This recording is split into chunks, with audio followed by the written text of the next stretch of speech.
Tapi kalau urusan pribadi, jasa orang mau diuyak-uyak, mentang-mentang dia mantan pejabat mau diuyak, nggak bisa masuk undang-undang KIP. Di luar itu udah nggak ngerti, dia udah ngaco. Makanya saya bilang tadi sini orang, segerombolan orang, termasuk si Ahmad Kozinudin lah. Ahmad Kozinudin. Ahmad Kozinudin, Abraham Samad, si Pak Rafli Harun. Si Rafli Harun itu gue tantang debat tuh, profesor ngaku-ngaku profesor tapi ngomongnya belepotan. Gue tantang debat dia, gitu loh. Ini orang-orang ini segerombolan orang yang baru bangun tidur, tentu mimpi jadi pakar-pakar semua gitu loh. Orang ahli itu punya linearitas.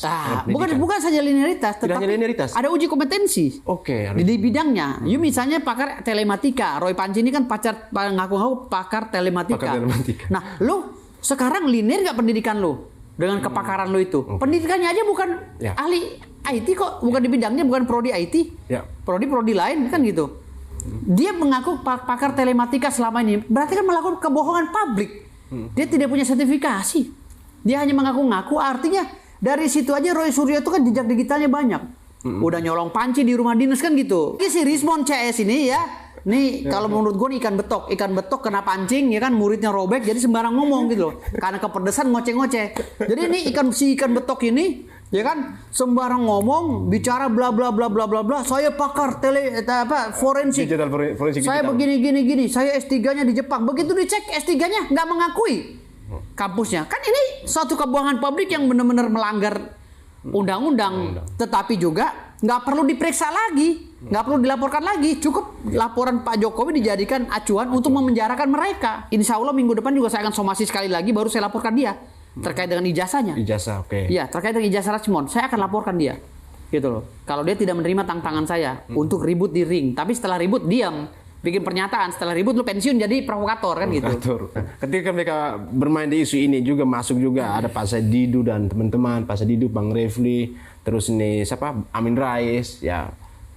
Sokong lagi isu pemakzulan ini. Iya kan Bapak provokatornya Amin Rais, Bapak provokatornya. Bapak bangsa provokatornya yaitu Bapak provokator. Bila perlu dia tuh penasihat negara panci gitu loh.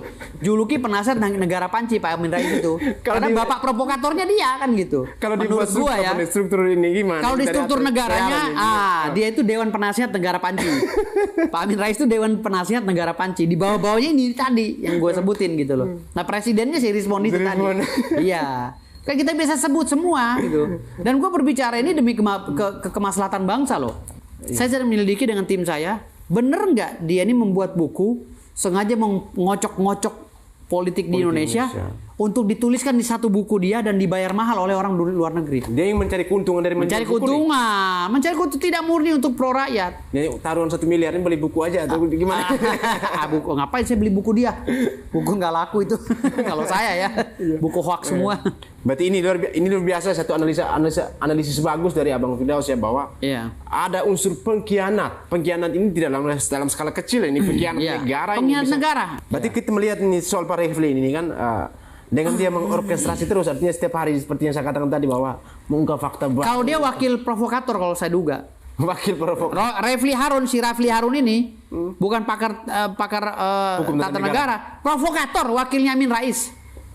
Iya. Ketuanya Pak Amin Rais. Iya, saya duga. Bapak provokator bangsa. Bapak provokator bangsa, Pak Amin. Rafli, kau dengar ya kata saya. Kau saya duga sebagai bapak provokator bangsa, wakilnya Pak Amin Rais. Dia mulai ada pemberitaan juga yang mengatakan bahwa dia udah mulai tidak masuk dalam timnya Pak Roy Suryo juga dan teman-teman. Nah, itu kan cuci tangan dia. Padahal kan awalnya kan dia juga konseptornya kan gitu. Padahal dia konseptor dalam cuci tangan. Awalnya kalau menurut saya. Tapi main cari aman ya. Iya, cari aman terus. Berarti dia memancing di air keruh. Memancing. Berarti ada unsur apa? Hipokrit dong di dalam permainan. Nah, betul. Ada unsur hipokrit nggak pemirsa melihat apa yang dimainkan? Saya duga begitu. Ini silakan kalian menilai siapa aja kira-kira yang berpotensi nih. Kita duga ya. Kalau saya menduga Rismon udah masuk lah ya. Pak Rismon oke. 2x1 ukurannya 2x1 udah masuk. 2x1 di penjara. Iya. Roy Suryo juga sama. Mungkin tetanggaan lah, dia blok C nih blok D gitu. Dokter Tifa ya masih pertimbangan lah kan, dia akhir-akhir ini kan banyakan dramanya kan, banyakan udah mau nampun ke Pak Jokowi, udah mulai menangis gitu kan, udah mulai entar guling-guling ya. Jadi udah mulai gitu. Terus ya yang keempat ini Rafli Harun, dia selalu Rafli Harun udah. Abraham Samad juga udah mulai berkicau-kicau juga kan. Iya, gitu. dikabarkan bilang mau maju jadi calon wakil presiden ini. Calon wakil presiden. Tapi malah minta Pak Presiden Panci, negara Panci. Kalau negara Indonesia nggak bisa, pemimpin kayak dia bahaya gitu. Gitu. Jadi ada beberapa tokoh-tokoh juga ya, selain Pak Amin Rais tadi. Pak Amin Rais. Pak Sadidu. Apalagi sama. Satu lagi nih musuh kebuyutan apa nih? Sama. Pak Ahmad Kosinudin. Ahmad Kosinudin sama semua gitu. Jadi artinya di sini kita lihat aja ke depannya seperti apa proses penyelidikan ini. Makanya udah banyak yang laporin. Saya yakin 1000%, 1 juta% masuk. 1000,1 juta%. Siap-siap. Di penjara. Di penjara ya.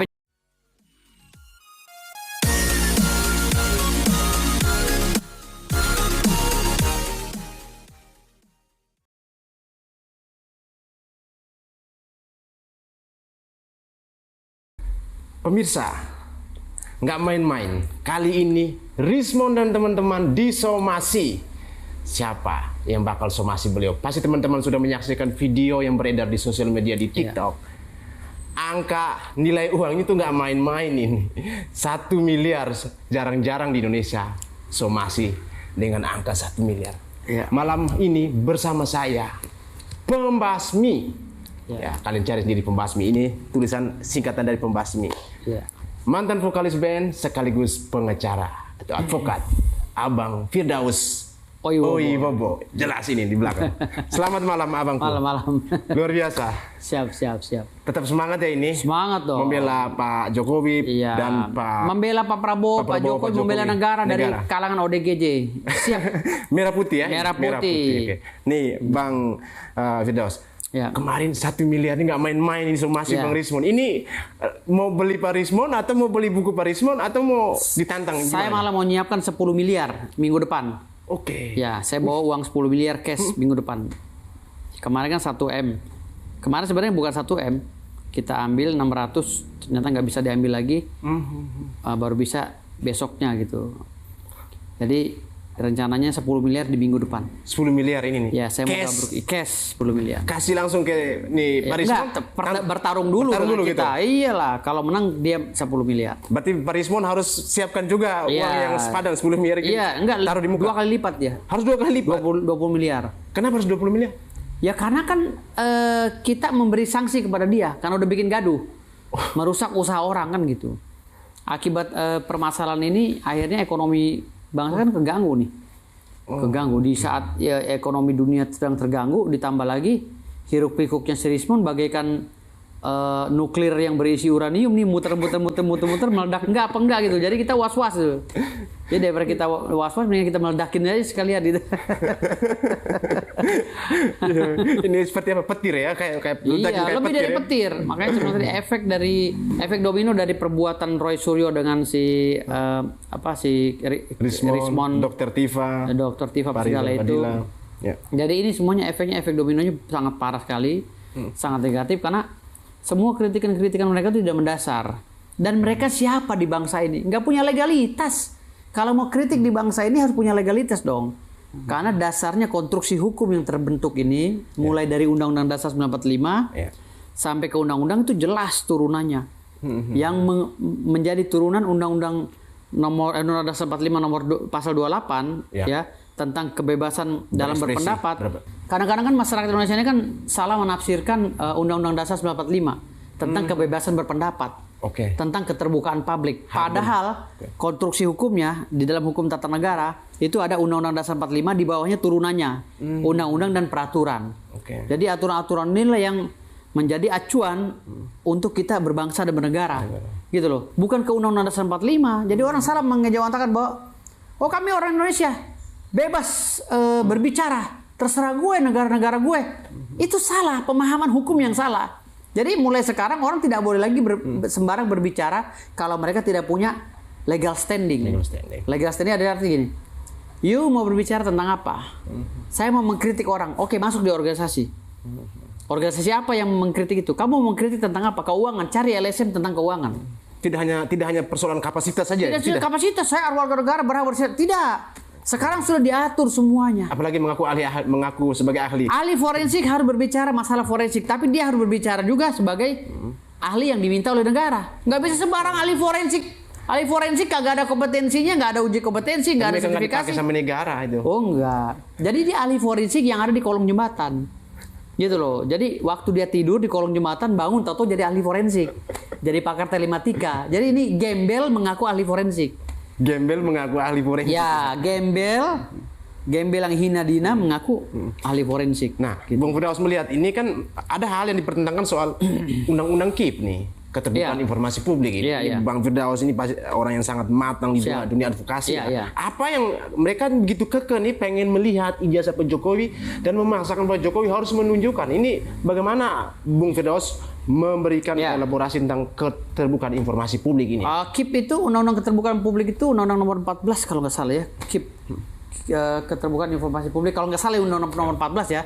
Jadi ada poin-poin yang dijelaskan dalam undang-undang KIP itu termasuk turunannya bahwa keterbukaan publik itu untuk kebijakan.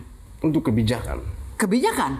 Kebijakan anggaran, peraturan dan lainnya. Jadi artinya di sini hanya untuk kebijakan. Misalnya kebijakan yang dianggap salah kepada pejabat yang sedang memerintah boleh menggunakan undang-undang KIP, tapi yang berkaitan dengan dana APBN, APBD dan kebijakan publik. Tetapi kalau urusan pribadi, jasa orang mau diuyak-uyak, mentang-mentang dia mantan pejabat mau diuyak, nggak bisa masuk undang-undang KIP. Di luar itu udah nggak ngerti, dia udah ngaco. Makanya saya bilang tadi sini orang segerombolan orang, termasuk si Ahmad Kozinudin lah. Ahmad Kozinudin, Abraham Samad. Si Rafli Harun itu gue tantang debat tuh, profesor ngaku-ngaku profesor tapi ngomongnya belepotan. Gue tantang debat dia, gitu loh. Ini orang-orang ini segerombolan orang yang baru bangun tidur, tetap mimpi jadi pakar-pakar semua gitu loh. Jadi akhirnya ngaco, menyesatkan masyarakat.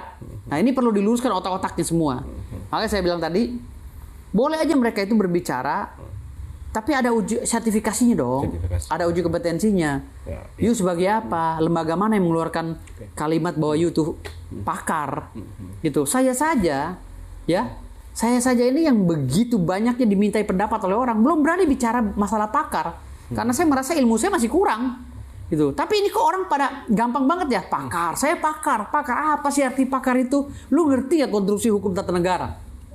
Yang namanya orang pakar, orang ahli itu punya linearitas. Bukan saja linearitas, tetapi ada uji kompetensi. Di bidangnya. Misalnya pakar telematika, Roy Panci ini kan ngaku-ngaku pakar telematika. Nah, lu sekarang linear nggak pendidikan lu dengan kepakaran lu itu? Pendidikannya aja bukan ahli IT kok, bukan di bidangnya, bukan prodi IT, prodi lain kan gitu. Dia mengaku pakar telematika selama ini, berarti kan melakukan kebohongan publik. Dia tidak punya sertifikasi. Dia hanya mengaku-ngaku, artinya dari situ aja Roy Suryo itu kan jejak digitalnya banyak. Udah nyolong panci di rumah dinas kan gitu. Artinya nyolong panci itu panci yang harusnya dikembalikan kepada negara dibawa pula. Urusan panci yang harganya murah aja, yang ibu-ibu juga males ngebahasnya, sama Roy Panci dibawa juga gitu. Betapa terhinanya manusia seperti ini gitu. Jadi bagaimana mau membenahi bangsa sementara mentalnya aja bobrok. Roy Suryo ini mentalnya bobrok tuh. Bagaimana mau mengkritisi bangsa sehingga menjadikan bangsa ini jadi bangsa madani. Sementara dia aja mentalnya kerupuk, mental bobrok. Mengaku pakar, tapi pakar apa? Tapi ketika beliau masuk bicara soal hukum ini kan, bagaimana nih Bung Firdaus melihat dia? Ketidakrelevansinya beliau dengan dia bukan seorang ahli hukum juga, tapi memaksakan kehendak supaya. Iya, makanya omongannya ngaco semua. Karena dia tuh seakan-akan dia tuh udah memegang semua keilmuan yang ada di Indonesia ini, seakan dia mewakili seluruh masyarakat yang nggak ngerti apa-apa. Padahal omongan dia dari A sampai Z saya baca tuh ngaco semua, gitu loh. Nah ditambah lagi si Rismon CS ini ya, nih kalau menurut gue ikan betok kena pancing ya kan, muridnya robek jadi sembarang ngomong gitu loh, karena kepedesan ngoceh-ngoceh. Jadi ini ikan betok ini ya kan sembarang ngomong, bicara bla bla bla bla bla bla. Saya pakar forensik. Saya begini. Saya S3-nya di Jepang. Begitu dicek S3-nya nggak mengakui kampusnya. Kan ini suatu kebohongan publik yang benar-benar melanggar undang-undang. Tetapi juga nggak perlu diperiksa lagi, nggak perlu dilaporkan lagi. Cukup laporan Pak Jokowi dijadikan acuan untuk memenjarakan mereka. Saya kemarin kan wawancara Pak Rismon secara langsung menanyakan soal latar belakang pendidikannya di khususnya S3 di Yamaguchi. Tapi beliau menjawab, saya sudah melaporkan orang yang melakukan pencemaran nama baik terhadap terhadap latar belakang pendidikannya S3 di Jepang. Ini menurut Bang Firdaus gimana ini? Malah yang di kita menanyakan ingin tahu tentang latar belakang benar apa enggak S3-nya, tapi dia malah melaporkan pencemaran nama baik gitu. Kalau pelaporan dia itu sudah dilakukan oleh dia, saya yakin itu mentah. Karena orang yang berbicara bahwa ijazahnya si Rismond S3-nya juga palsu itu juga saya rasa punya data. Nggak mungkin sembarangan, apalagi kalau sudah viral begini gitu. Nah ini yang perlu dicari, dan kebetulan saya udah mensomasi Rismond. Insya Allah minggu depan juga saya akan somasi sekali lagi, baru saya laporkan dia terkait dengan ijazahnya. Ijazah, oke. Iya, terkait dengan ijazah Rismond, saya akan laporkan dia, gitu loh. Kalau dia tidak menerima tantangan saya untuk ribut di ring, tapi setelah ribut diam, bikin pernyataan, setelah ribut lu pensiun jadi provokator kan gitu. Nah, gitu. Ini dari ijazah mereka susah berkelit nih, terus skripsi. Setelah skripsi, koran kedaulatan rakyat. Ini tiga-tiganya diubek mulu, dicari di sisi kelemahannya. Dan mereka tidak percaya dengan hasil dari Dirtipidum kemarin ini. Tapi pertanyaan saya, ini kenapa negara nggak pakai mereka untuk jadi... Makanya saya bilang, kalau dia nggak percaya dengan keputusan secara konstitusional yang ada di kepolisian, putusan SP3 dan lain-lainnya, berarti dia harus bikin negara lagi. Biar dia puas, apa aturan dia harus dengar oleh rakyatnya. Dia bikin negara sendiri. Makanya saya siapkan, selain duit 1 miliar saya udah siapkan tanah 1 hektar, tanah saya kasih dia. Untuk bangun apa? Untuk bangun negara Panci namanya. Jadi negara Panci ini harus dilaksanakan segera. Nanti saya ngelantik, saya sebagai PBB-nya lah gitu, perwakilan PBB ya. Jadi Persatuan Bangsa-Bangsa, ntar saya siramin pakai air kendi itu berdua, Roy Suryo sama si Rismond saya siramin pakai kembang 7 rupa. Saya lantik dia jadi presiden Panci. Gitu loh. Si Rismond jadi presiden Panci, wakilnya Roy Suryo. Ya, menteri kesehatannya Dr. Tifa. Tapi sebelum jadi menteri kesehatan, Dr. Tifa diperiksa juga kejiwaannya. Takutnya stres gitu loh. Takut orang ODGJ kan nggak cocok juga di negara baru. Berarti benar apa yang dikata oleh Pak Opung Luhut ini, itu orang-orang sakit jiwa semua. Orang sakit jiwa, Pak. Makanya saya tadi di podcast yang tadi saya bilang, tolong pemerintah ini bentuklah cyber ODGJ. Jadi ketika ada orang-orang yang kritik pemerintah, gejala-gejala seperti Rismond dan si Dr. Tifa dan si Roy Panci, itu harus segera ditangkap. Dipantau, tangkap, dicek kejiwaannya, dites lalu suntik penenang. Ya penenang, karena orang kayak begini rasa-rasa obatnya habis gitu loh. Kalau obatnya udah habis bikin rusuh negara ini. Makanya sebentar tangkap mereka. Harus segera ditangkap. Termasuk si Ahmad Kozinudin, pengacaranya. Saya referensi banget tuh kalau ada dokter jiwa yang nangkep dia, tolong segera diperiksa karena ngomongnya udah ngaco. Pengacaranya gitu. Harus segera diperiksa tuh ke dokter jiwa. Kan dengar-dengar kan mereka ini kan ada sebagian dari minta maaf. HTI sama FPI ini. Ya kalau Bang Firdaus melihat ada keterhubungan antara itu juga gitu. Kalau itu sudah pasti, kalau memang intelijen bilang dia itu orang mantan ex HTI, berarti dia orang-orang militan. Maksudnya agenda ini, proyek yang mereka gembor-gembor ini adalah sokongan dari belakang. Bisa jadi ada sokongan, dan saya yakin ada sokongan. 1000% ada sokongan. Berarti gitu Bang Firdaus melihat kalau melihat kemarin Bang Rismond bertemu dengan Habib Rizik nih. Ini apa tanggapan Abang? Cium tangan lagi nih. Oh, kalau saya nggak ikut campur kalau Habib Rizik. Karena Habib Rizik berbeda konteks, saya bicaranya Rismond aja. Rismond aja. Ya, kalau apa mungkin dilihat bahwa dia ingin mencari perlindungan ketika sudah diserang sana sini, ingin mendapat dukungan dan juga dari kalau Habib secara Rizik. Psikolog sudah seperti itu image masyarakat bahwa dia mencari perlindungan kemana-mana. Tetapi kalau untuk Habib Rizik konteksnya berbeda. Saya nggak mau komentar. Jadi ini khusus Rismond saja, masih Roy Panci sama Dr. Tifa serta lain-lainnya. Nah, kalau kita melihat keterhubungan ini kan ini isu terus bergulir. Kemudian Pak Prabowo ini enjoy aja nih. Gimana ya? Ini apa tanggapan Bung Firdaus melihat? Apakah Pak Prabowo sengaja membiarkan aja udah mereka main gitu, nanti masyarakat yang justifikasi lalu ada keyboard warrior-nya wah di sana sini gitu? Gimana? Jadi begini. Inilah hebatnya Pak Prabowo. Pak Prabowo kan orang nomor 1 di Indonesia.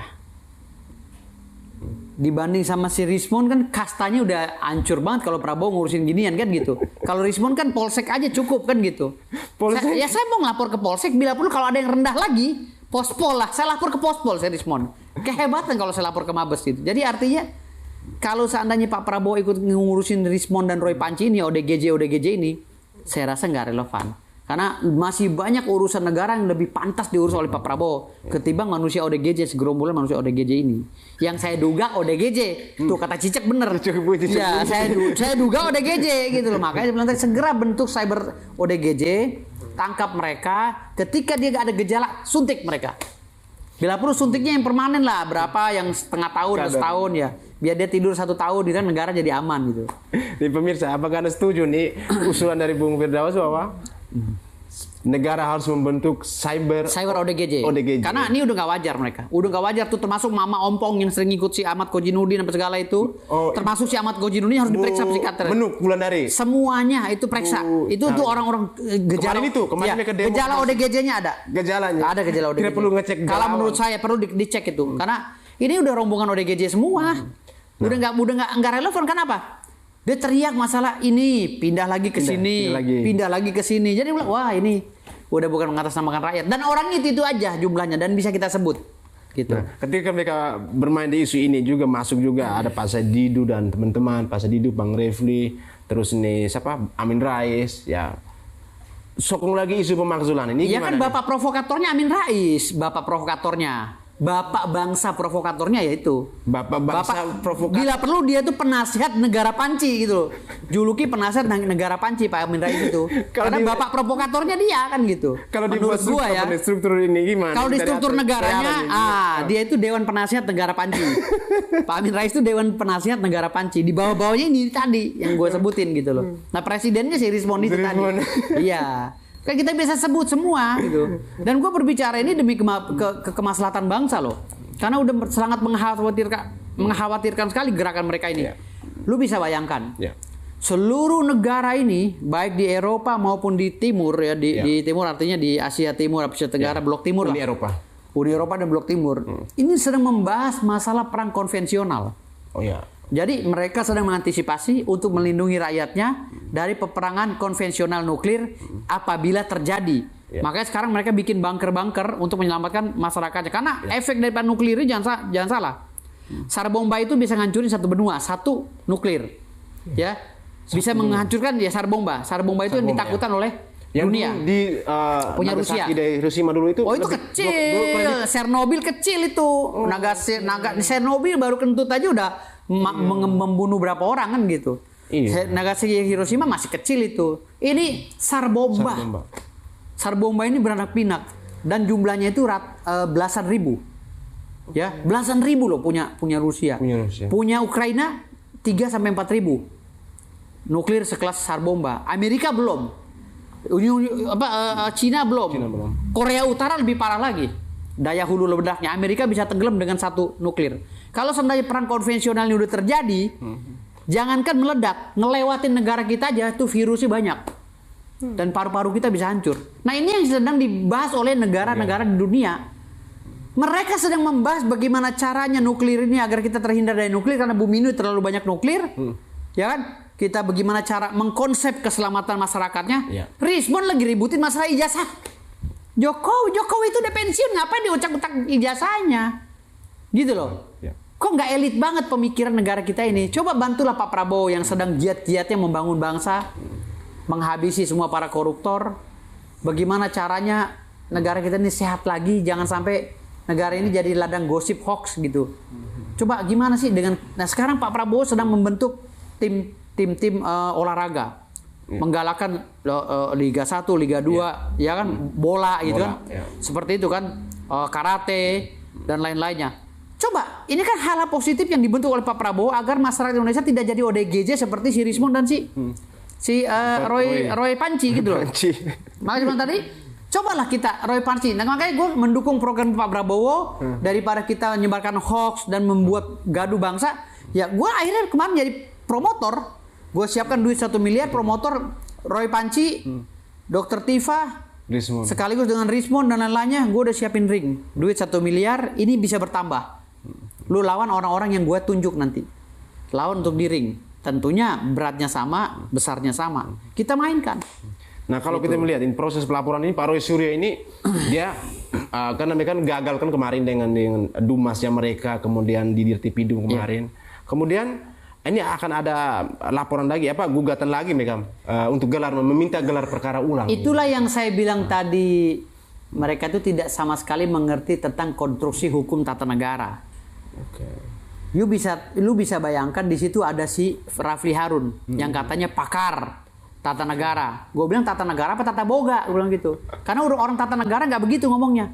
Gitu loh. Ada si Ahmad Kojinuddin, ada si Abraham Samad, ya kan? Ada si ACBC, itu orang-orang pakar semua. Kenapa sih nggak bisikin bahwa itu ada jurisprudensi? Laporan lo udah di SP3. Jadi kalau lo berbicara masalah ijazah Jokowi dipidana udah nggak bisa, karena udah ada jurisprudensi. Ya kan? Gugatan lo di beberapa pengadilan sudah ditolak oleh pengadilan NO semua. Artinya udah ada jurisprudensi, lu mau ngapain lagi? Walaupun lu 1000 kali gugatan ulang, itu NO-nya udah kebanyakan banget. Gitu loh. Karena hukum itu bukan kita kayak mau beli es kemong gitu, dicolok mana yang enak dijilat dulu, nggak bisa gitu. Hukum itu ada acuan, ada SOP, ada standarisasi. Dalam putusan pengadilan juga ada standarnya.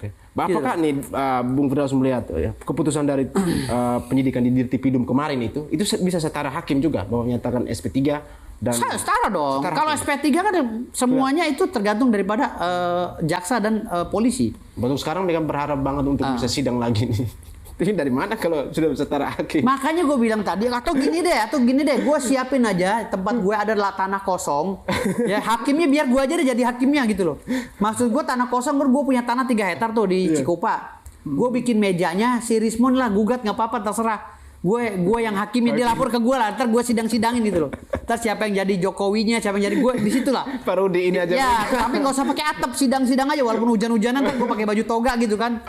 Jadi daripada kita, jadi istilahnya ini kita jadi ikutan goblok semua gitu loh. Iya. Lah orang kita ini kan menganut sistem hukum 3. Hukum adat, Eropa kontinental, dan Anglo-Saxon. Kalau seandainya Anglo-Saxon yang berkaitan dengan jurisprudensi dan Eropa kontinental yang berkaitan dengan hukum Belanda sudah mengatakan bahwa you nggak bisa lagi menggugat karena you udah ada putusannya. Kenapa kita dipaksain ngabisin waktu? Gitu loh. Karena masalah ijazah Jokowi mereka udah pusing nih. Akhirnya kemarin ngemet-ngemet lagi. Bayangkan respon begini.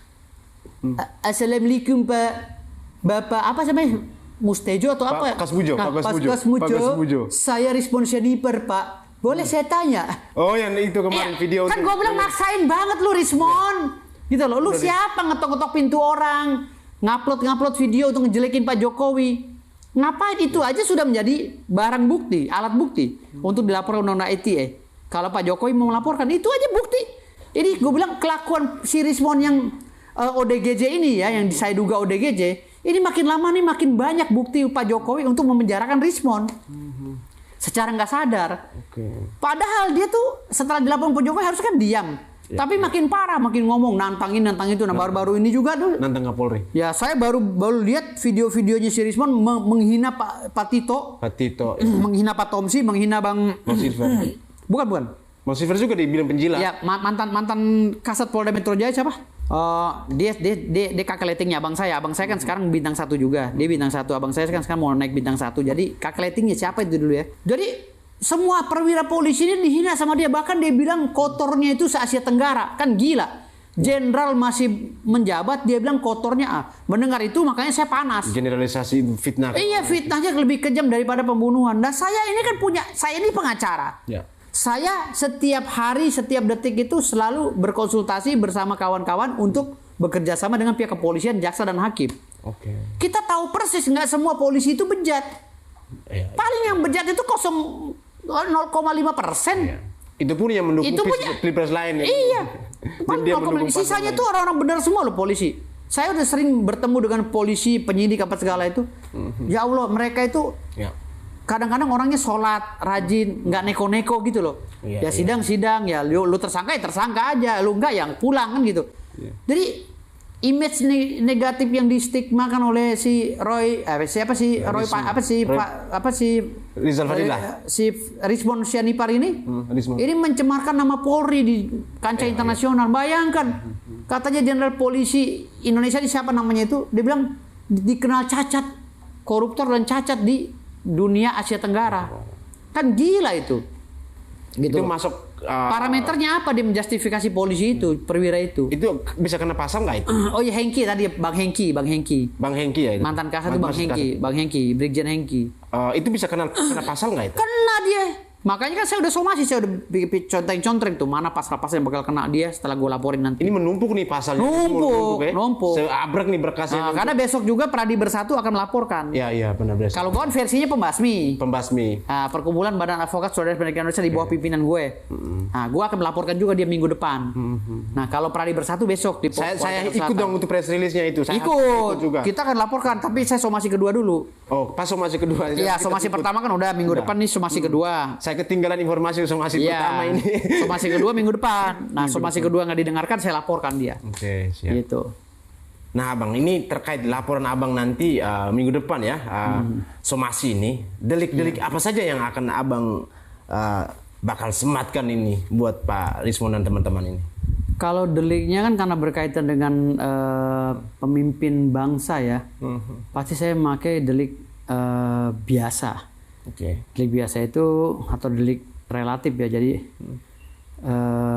artinya siapa saja bisa melaporkan. Gitu loh, nggak mesti harus Pak Jokowinya yang ini kan melaporkan. Sekian banyak laporan nih dari pembasmi, ada Pradi Bersatu, ada relawan Pak Jokowi. Pasti ada beberapa laporan mungkin yang sama ini ya. Mungkin Abang berencana mungkin ini kan dengan Pak Rismond yang sudah berbicara sampai ke level internasional, mencemarkan nama negara Indonesia ya, pemimpin ataupun mantan pemimpin negara Indonesia dikatakan pembohong ataupun beberapa hal ini kan beberapa jenderal juga beberapa jenderal juga bilang Asia Tenggara ya, ini kan artinya marwah negara Indonesia ini martabat itu bisa masuk dalam pasal pencemaran nama baik juga atau bukan saja pasal pencemaran nama baik, kita bisa kategorikan dia itu pengkhianat bangsa. Saya samakan dengan pengkhianat bangsa. Kenapa gini? Setelah saya selidiki, patut diduga Rismond ini ternyata membuat gaduh se-Indonesia ini, memang menulis buku. Ya, bukunya yang akan dijual ke berarti dia sengaja bikin ke majalah internasional seperti Amazon dan lain-lain. Dia sengaja bikin panggung agar dia dapat bahan untuk menulis buku. Dia tulis semua, dia ceritakan semua ke negara asing tentang negara kita. Lalu dijual. Artinya kan dia ini ada titipan ini. Si Rismond ini pengkhianat bangsa, diduga pengkhianat bangsa. Kalau ini benar, dia menulis buku karangan dia. Ini saya minta kepada masyarakat Indonesia untuk mencari bukunya si Rismond. Jangan beli begitu. Bukan jangan beli, dibeli biar tahu apa sih pernyataan Rismond di dalam buku itu, dalam tulisannya. Karena yang saya selidiki, ada salah satu di Amazon katanya. Jadi saya mempunyai tim secara secara sukarela kami bergerak. Dan tim kami menyelidiki bahwa memang ada buku yang ditulis oleh diduga ada buku yang ditulis oleh si Rismond menjelek-jelekan Indonesia di mata internasional. Nah, itu cari bukunya dan dia tuh dijual kalau nggak salah satunya di majalah Amazon Amerika USA. Nah, tujuan dia menulis buku itu untuk dijual ke sana itu apa? Berarti kan dia membocorkan rahasia negara, menjajahkan negara bangsa Indonesia. Ini sama dengan pengkhianat. Pengkhianat bukan saja pasal biasa ini. Ini masalahnya adalah hukum internasional. Makanya saya bilang dari sini kita lihat dulu. Tambah besar kepala dong dia. Dari kelas polsek naik ke ini langsung ke bawah ke hukum internasional ini. Bukan pelanggarannya. Bukannya saya tetap saya akan ininya di polsek. Bila perlu pospol gitu. Pospol ya. Iya, terlalu tinggi kalau di Polda dan Polres. Jadi maksud saya di sini saya sedang menyelidiki dengan tim saya, bener nggak dia ini membuat buku sengaja mengocok-ngocok politik di Indonesia untuk dituliskan di satu buku dia dan dibayar mahal oleh orang luar negeri. Dia yang mencari keuntungan dari mencari keuntungan tidak murni untuk pro rakyat. Ini taruhan 1 miliar ini beli buku aja atau gimana? Buku ngapain saya beli buku dia? Buku nggak laku itu kalau saya ya. Buku hoax semua. Berarti ini luar biasa satu analisis bagus dari Abang Firdaus ya, bahwa ada unsur pengkhianat. Pengkhianat ini tidak dalam skala kecil, ini pengkhianat negara. Yang bisa berhubungan dengan hukum internasional. Dia sengaja membuat gaduh di bangsa ini lalu dijadikan bahan tulisan, termasuk dia datangi Pak Kakas Mujo itu akan masuk dalam tulisan dia. Dan itu akan dijual ke luar negeri. Ini yang terkait dia datang ke Pak Kakas Mujo. Itu akan jadi bahan tulisan dia. Ada unsur pemaksaan nggak? Pak Kakas Mujo sudah menolak nih, nggak ada waktu, tapi dia terus. Itu semua akan diceritakan oleh dia di bukunya dia. Dan itu akan dijual bisa di luar negeri. Bisa kena pasal nggak itu dia tuh? Pemaksaan pengkhianatan. Kalau untuk Pak Kasmujo, kalau dia tidak berkenan bisa pasal 335 perbuatan tidak menyenangkan ya, pasal 315 dan lainnya. Tapi di sini kalau menurut saya Rismond ini lebih ke pengkhianatnya. Pengkhianat ya. Kalau ide si Rismond ini muncul dengan pemikirannya sendiri masih selamat yang lainnya. Tapi kalau ide ini muncul ternyata mereka berkolaborasi, terjaring secara organisasi. Iya, terorganisir. Ya, berarti mereka harus ditangkap semua pengkhianat negara. Pasti ada orang di balik ini. Pasti ada orang di balik ini.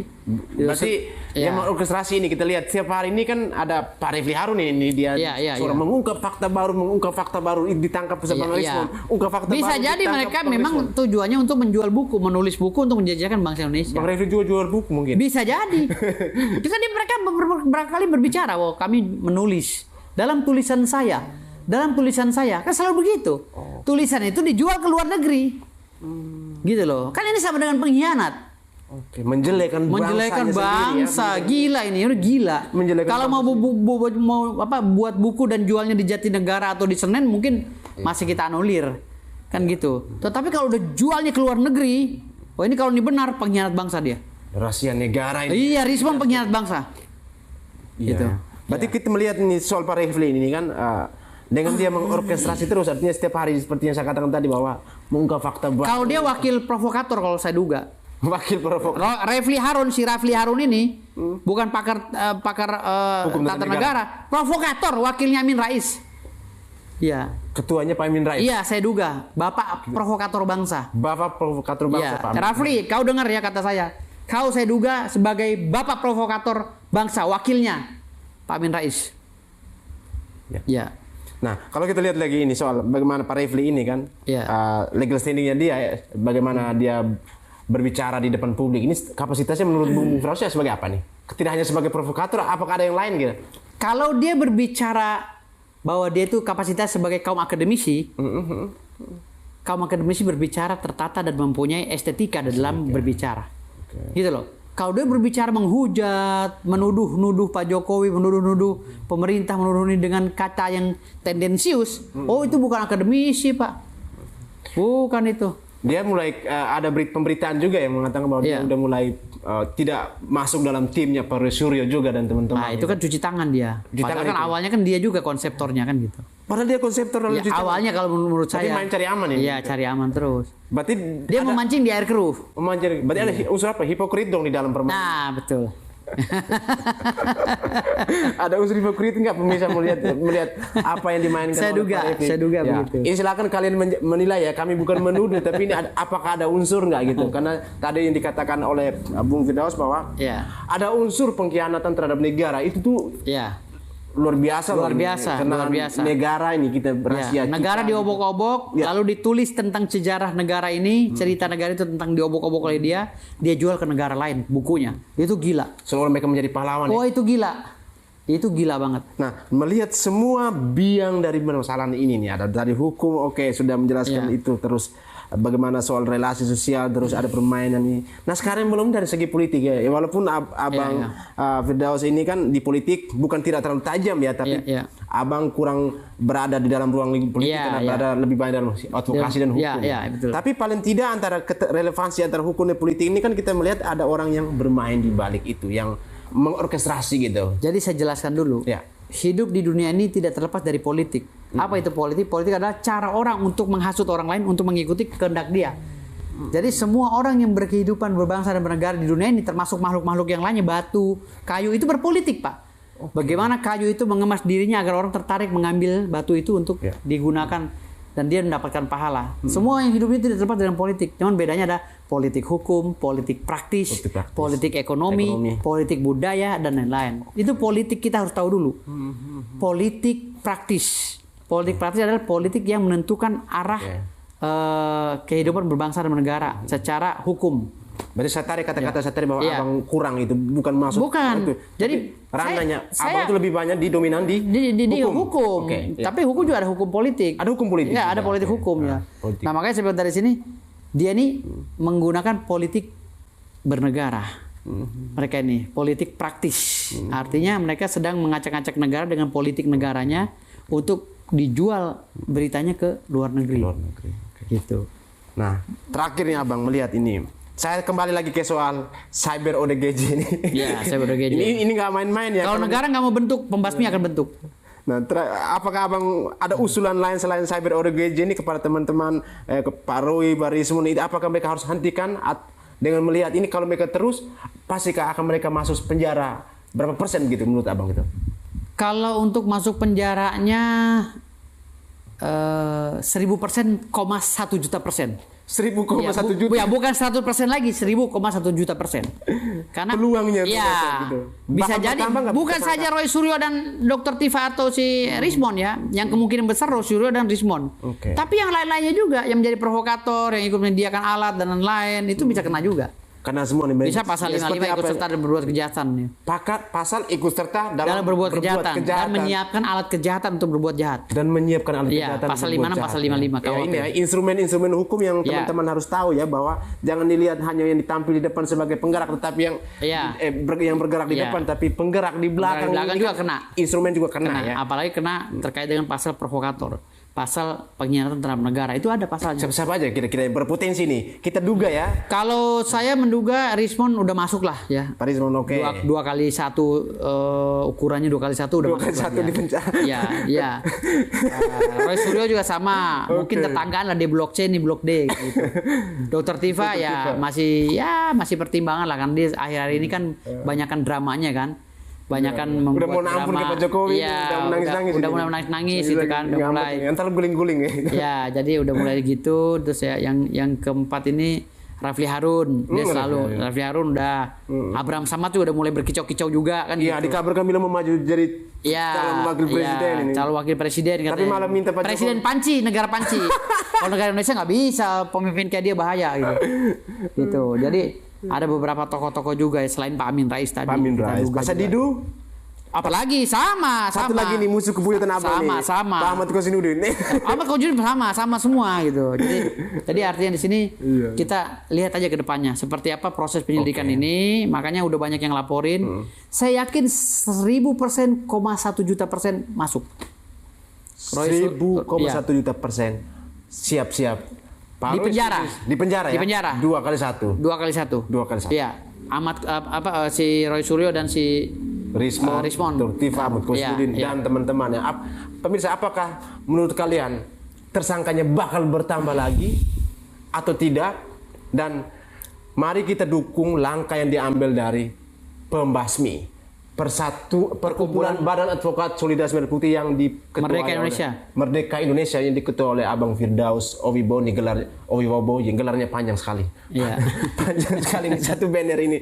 Karena minggu depan bakal ada somasi 10 miliar. Ya, Bang Rismon dan teman-teman harus menyediakan 20 miliar atau 1 kali lipat dari tantangan somasi. Jarang-jarang terjadi di Indonesia.